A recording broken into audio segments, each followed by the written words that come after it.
In Flanders fields, the poppies blow, between the crosses, row on row. They mark our place, and in the sky, the lark still bravely singing, flying scarce heard aims the guns below. We are the dead, short days ago. We lived, we felt dawn, and saw sunset glow. Loved, and were loved, and now we lie in Flanders fields. The torch be yours to hold it high. If ye be faith, with us who die, we shall not sleep, those poppies grow in Flanders fields.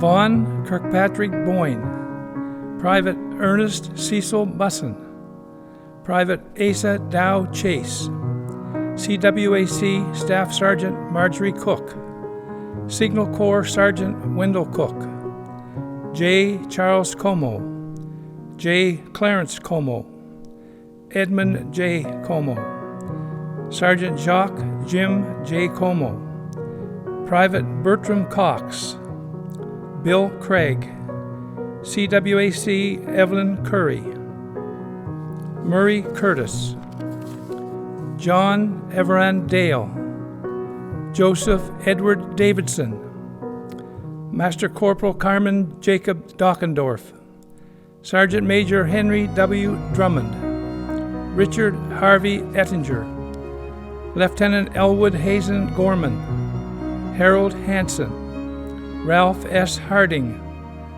Private Leland Henderson, Able Seaman Eldon Henderson, Able Seaman Vernon Henderson, Vernon E. Hovey, Lisherman Fulton McCollum, Dr. Robert McIntosh, Sheldon MacArthur, Private Madison McCon, Sub-Lieutenant Ian McIntosh, Dispatch Rider John McIntosh, Flight Officer Royden Bud McIntosh, Private William Meehan, Alida Mary Miller, Gerald Allison Miller, Private Blake Reardon, Louis J. Robichaud, Lance Corporal Sterling Stairs, Ernest Timms, Ronald Timms, Murray Willis.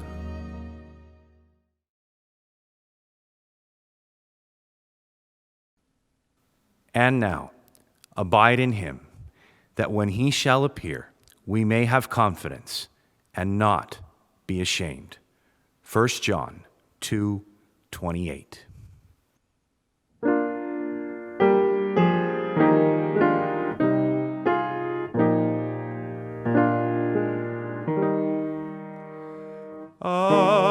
Abide with me fast, falls the eventide, the darkness deepens, Lord, with me abide, when other helpers fall and comforts flee. Help of the helpless, oh, abide with me. I need thy presence every passing hour. What but thy grace can foil the tempter's power? Who like thyself my guide and stay can be? Through cloud and sunshine, oh, abide with me. Hold thou thy cross before my closing eyes, shine through the gloom and point me to the skies. Heaven's morning breaks and earth's vain shadows flee. In life, in death, O Lord, abide with me.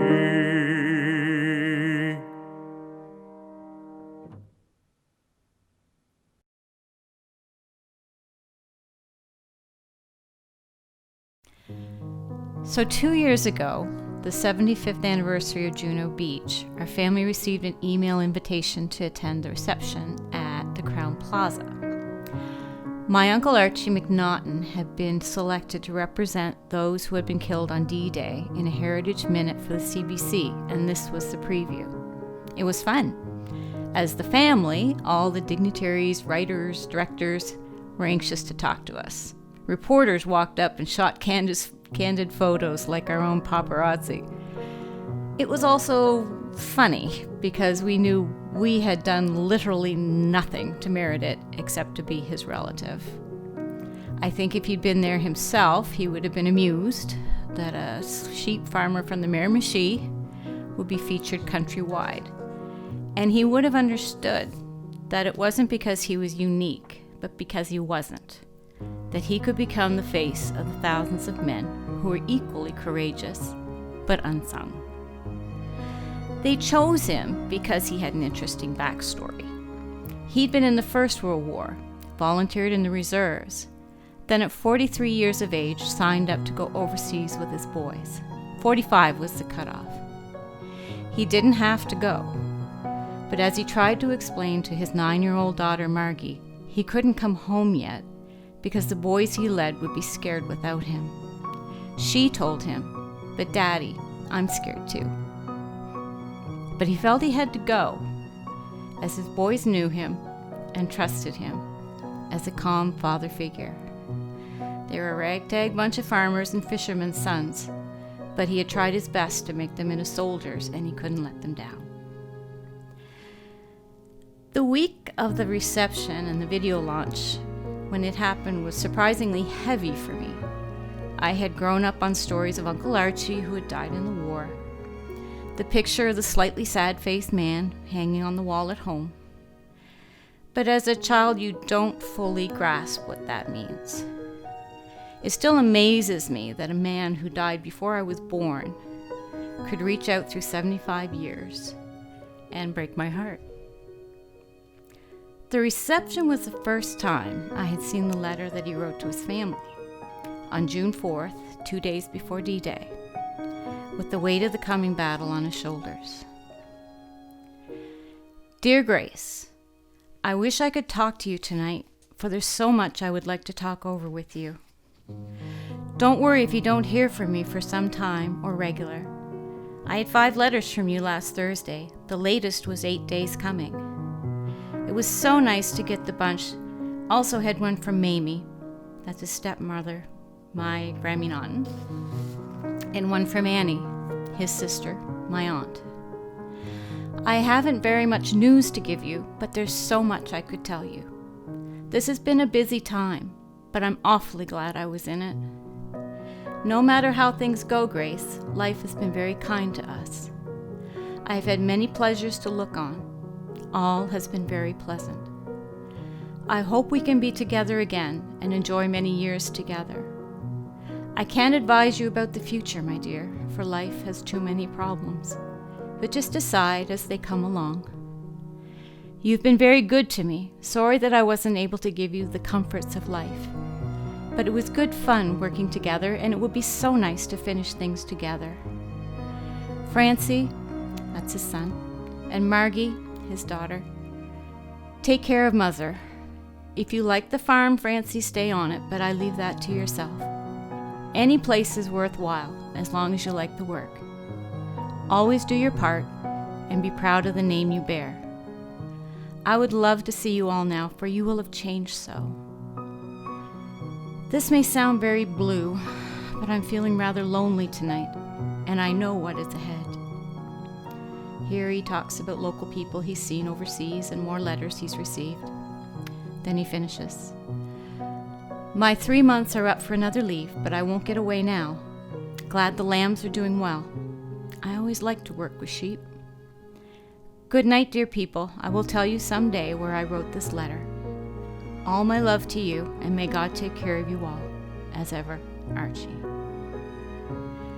So that's the letter of a man who's facing his own mortality, looking at his life, the big picture, and the ordinary. He had some idea what he was facing, but the outcome was unknown. We, however, do know.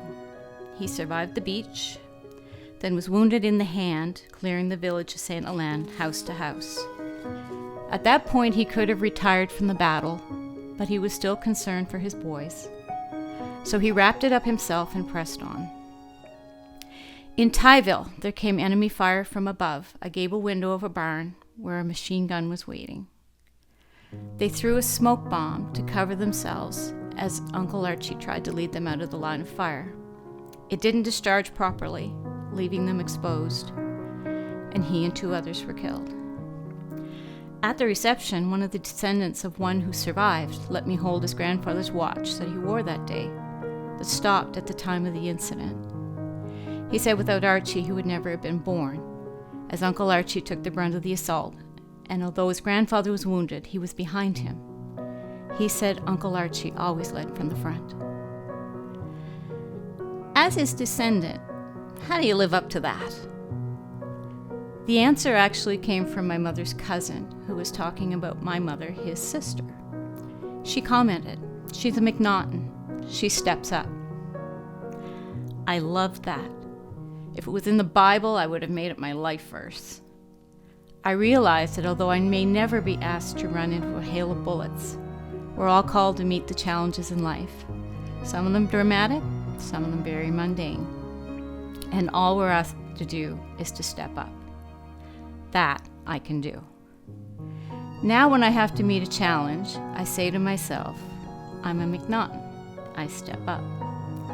And I can't emphasize enough where his determination to do his duty came from.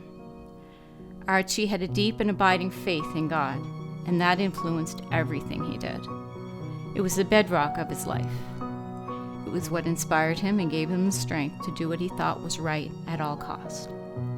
In the end, it did cost him everything, but it left him with a legacy of what a life of faith looks like for the rest of us to see. So that is the story of Major Archie McNaughton. He was my uncle, he was a man of God, he was a McNaughton, and he stepped up.